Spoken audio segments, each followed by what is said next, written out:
필그림 하우스에서 열 수 있도록 인도하여 주신 하나님께 모든 감사와 영광과 찬양을 올려드립니다. 또 여러분들을 얼굴과 얼굴 대하여 보고 또 같이 기도하고 또 조금이라도 격려하는 마음을 전하고 싶어서 우리 이면수 목사님과 이따 좀 잠깐 티타임을 가지면서 어떻게 하면 이 선교를 효율적으로 할 수 있는가. 이렇게 이제 기념을 남기려고 희망장학금 500만 원을 갖고 오셨습니다. 자, 다 힘차게 박수로 소개해 주시기 바랍니다. 통일시대를 대비하면서 준비하는 우리 탈북 신학생들 장학금 지원하는 사업을 좀 구체적으로 좀 해보고자 그때부터 같이 협력해서 이 사역을 하게 됐습니다.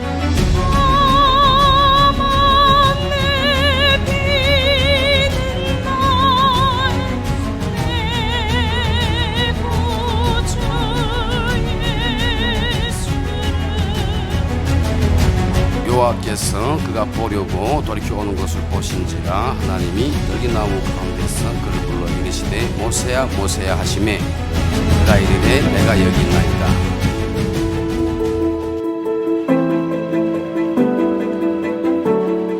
목회자의 인격과 설교는 뗄래야 뗄 수가 없는 관계입니다. 설교자에 대한 가장 대표적인 정의가 인격을 통한 진리의 전달자. 가장 강력한 설교는 설교자 자신이다. 디모데전서 3장 1절부터 12절까지 나타난 이 감독과 장로와 집사의 기준이 나오는데 100% 다 인격적인 덕목입니다. 첫 번째 얘기를 하다 나왔는데 감독은 선한 일을 사모해야 된다. 정말 내가 선한 일을 사모하는 하나님의 사람이 되는 것이 교회 지도자들의 첫 번째 자격 기준이니까 항상 내가 선한 일을 사모하는 자가 먼저 되게 해주십시오. 내 속에 있는 모든 죄악에서 떠나게 해주십시오.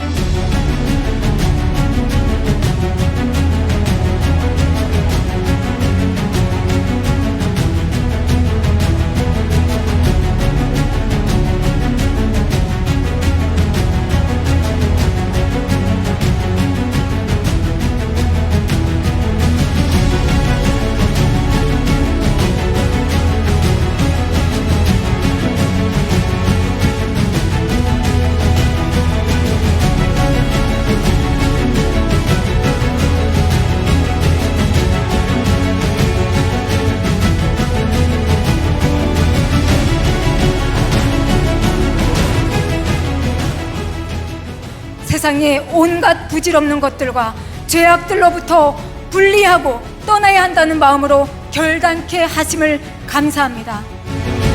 Oh my God, when I know some wonder, consider all the wise thy hands and made.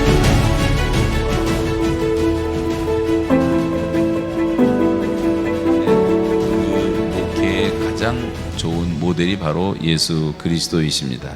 예수님은 무엇보다도 비저너리였어요. 비저너리. 꿈꾸는 자였어요. 꿈꾸는 자.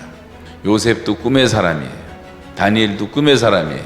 아브라함도 꿈의 사람이고 모세도 꿈의 사람이고 제일 중요한 게 뭐냐면 리더는 비전을 갖고 있어야 된다. 꿈이 있어야 된다. 주님이 우리에게 보여주신 최대의 모범은 복음 전하는 거예요. 인자는 잃어버린 자를 찾아 구원하기 위해서 왔다고 말했고 인자는 죄인을 불러 회개시키러 왔다고 말했고 아버지께서 나를 보냄같이 나도 너희를 보내노라. 가라 가라 가라 말씀하시고 처음부터 마지막까지 섬기는 훈련을 하세요. 예수님의 또 대표적인 모본은 기도인데 잘 될 때가 위기란 말이에요. 그때 깨어있어요. 그때 더 많이 기도해요. 주님이 보여주신 모본을 더 생각하고 묵상하세요. 그리고 그대로 하려고 노력하세요. 그게 예수의 제자예요.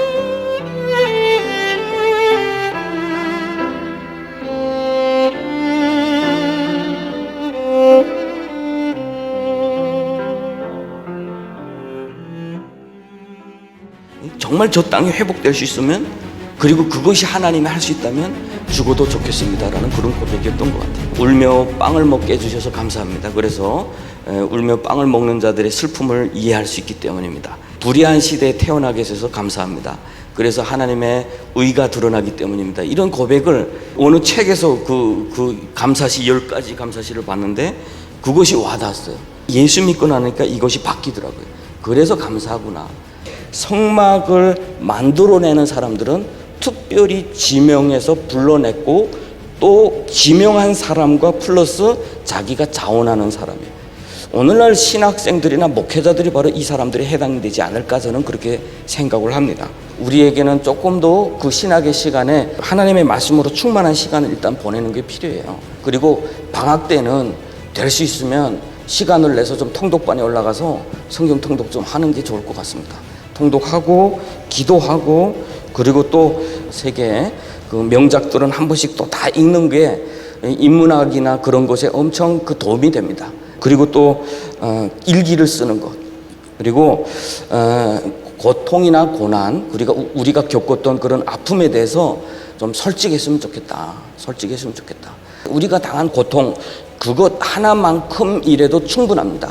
어떤 고난과 아픔을 겪어도 우리 넉넉히 승리하는 저와 여러분 됐으면 좋겠습니다. 헬라인이나 야만인이나 시에 있는 자나 어리석은 자에게 다 내가 빚진 자라. 사람을 죽이고 살인하고 핍박하고 포악하고 폭행하는 이 사울이 예수님을 다메섹에서 예수님을 잡아 죽이려고 가는 그 순간에 주님께서 다메섹에서 만나주신 거예요. 그 구원받고 난 뒤에 이분이 싹 바뀌었어요. 여러분들이 주체 사상에서 싹 바뀌어가지고 천국 복음 사성으로 바뀌어가지고 그 많은 인류 대학이나 그 많은 돈, 그 많은 세상 걸 다 버리고 여러분들이 제2의 사울 바울의 그 길을 걷기 위하여서 여러분들이 오셨어요. 그렇다면은 선배이신 바울의 그 고백이 여러분들의 고백이 되기를 주의 이름으로 축복합니다. 복음의 능력이 이런 자를 변화시켜가지고 하나님의 사람으로 만들었다면은 여러분들이 가지고 있는 그 복음과 똑같은 복음이에요. 사람의 감동으로 된 것이 아니라 하나님의 감동으로 되어 있기 때문에 다른 세상은 천지가 다 변해도 이 신구약 66권 하나님의 말씀을 절대로 변하지 않는 것이 진리라는 거예요. 진리는 변할 수가 없어요. 아무리 내가 잘나고 내가 아무리 돈이 많고 아무리 내가 하더라도 주님 성령님 함께 하지 않으면 이 하나님의 말씀과 기도는 실과 마늘이요 철록비의 두 레이가 같은 거예요. 어느 하나도 무시하면 안 돼요. 비즈니스 에즈 미션, 그러니까 일터 사역이라고도 표현을 하는데요. 비즈니스 에즈 미션이라고 하는 것은 뭐 어떤 회사가 돈을 벌면서 선교를 한다든지 그런 것보다는 총체적인 예배, 총체적인 선교의 현장이라고 생각을 하고 그것이 세상을 향해서는 분명히 선한 영향력을 끼쳐야 된다라고 생각을 합니다. 박항희 회장님은 WFDSA라고 하는 CEO 카운슬의 이제 한 멤버신 거죠. 국내에는 직접 판매 산업협회 회장이고 그런 비즈니스적 리더십을 갖는다는 것은 그만큼 영향력이 커지는 겁니다. 그래서 최근에는 CBMC의 부회장으로도 되셨지만 그렇게 됐을 때 협회에 관련되어 있는 산하 그리고 거기에 있는 리더십들에게 복음을 전할 수 있는 엄청난 기회와 그 확장이 주어지는 것이죠. 단순히 돈을 벌어서 선교를 한다든지 후원 활동을 통해서 하나님의 나라를 확장하는 것뿐만이 아니라 비즈니스 에지 미션의 가장 중요한 것은 저희가 하는 모든 과정을 통해서 복음이 전해져야 된다는 겁니다. 가장 선교적인 활동이 가장 경영학적으로도 훌륭하고 가장 사회공헌 활동이 되면서도 유엔에서도 인정을 받으면서 넌 크리스천한테까지 복음을 전할 수 있는 그런 기회를 확장시켜주는 개념인 거죠. 우리 애터미와 드림이 공동체와 또 TMC 통대형과 CCC와 모든 함께 하나님의 나라의 확장을 위해서 함께하는 동역자들이 하나님의 뜨거운 코이노니아로서의 공동체가 되고 그거를 통해서 우리가 축복의 통로가 될 때 정말 민족 복음화의 꿈도 우리를 통해서 하나님께서 이루실 거라고 저는 확신하고 여러분들께 도전합니다.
결국은 둘이었네.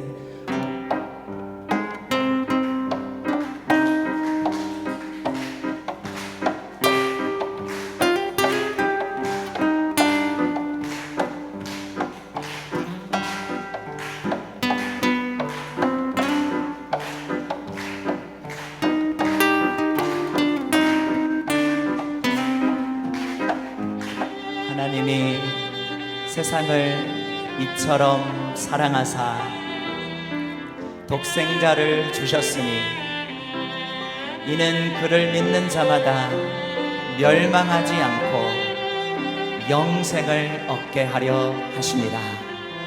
요한복음 3장 16절 말씀.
아버지의 얼굴을 구하며 사역 가운데 나아갑니다. 지치지 않고 다시 일어섭니다. 하나님 하늘의 권세를 부어주시옵소서. 하늘 문을 여시고 이 시간 아버지 하나님 은혜의 담비를 내려주시옵소서.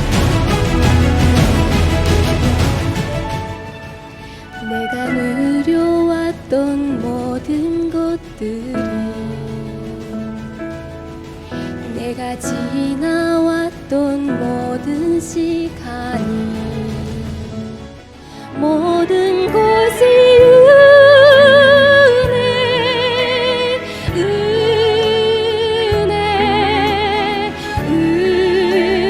은혜 한없는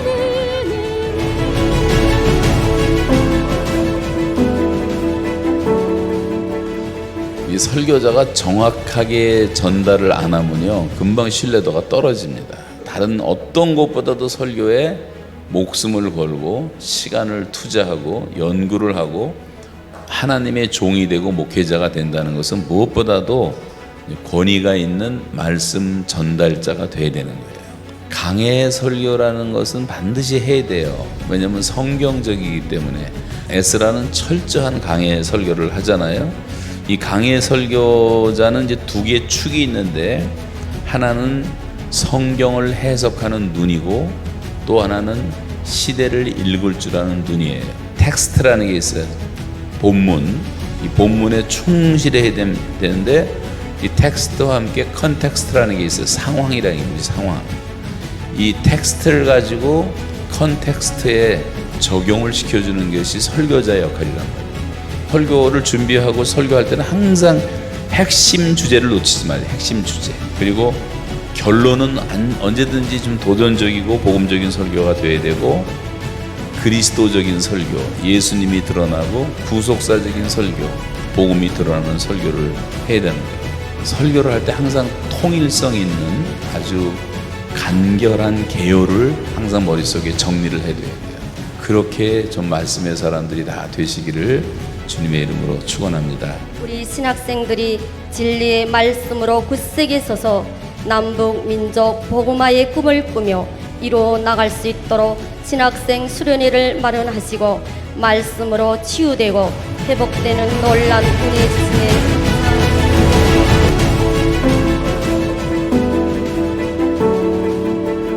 다른 사람들이 자기에게 주어진 일을 별 의욕도 없이 대충 적당히 하면서 게으르게 살아가는 가장 근본적인 이유는 목적 의식이 없기 때문이에요. 다시 말하면 사명감이 없기 때문입니다.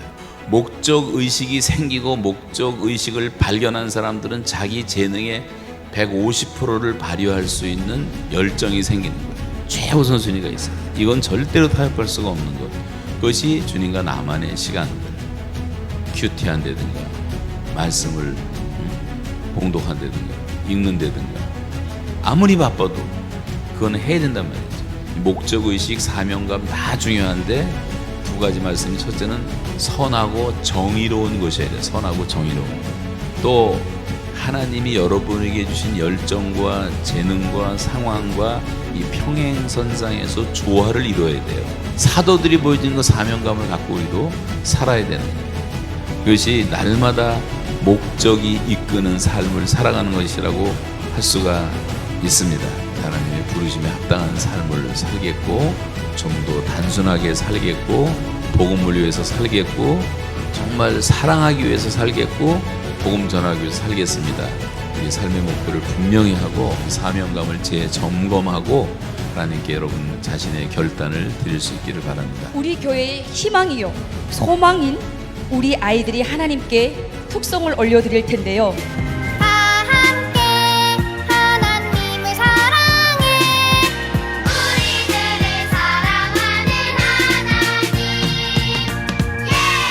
우리 주 예수 그리스도의 은혜와 하나님 아버지의 사랑하심과 성령님의 교통하심이 이제부터 영원토록 함께 하시기를 주 예수 그리스도의 이름으로 축원하옵나이다. 아멘.